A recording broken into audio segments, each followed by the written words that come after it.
Enem. Eu tô com tanto medo, espero que nem vem. Já rezei minhas orações, amém.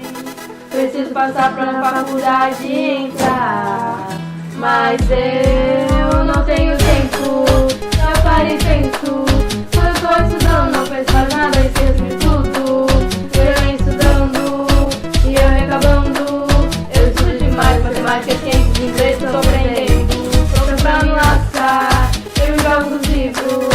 Até de madrugada vai ter álgebra, filosofia, história. A paciência acabando, a memória esgotando. O WhatsApp, a cinturinha que me enfraquece.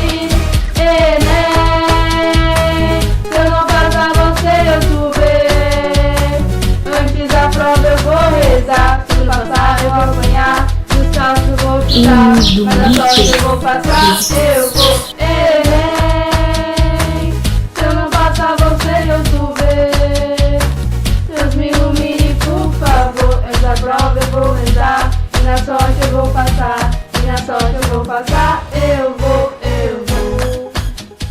Criancinhas, gostaram da nossa paródia? E nós preparamos umas dicas para vocês do que levar pro Enem.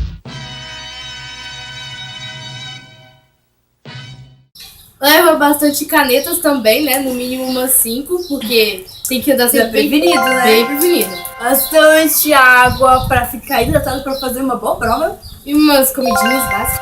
Bíblia também, né? Porque temos que estar com a fé em dia, né? Pra Deus nos ajudar.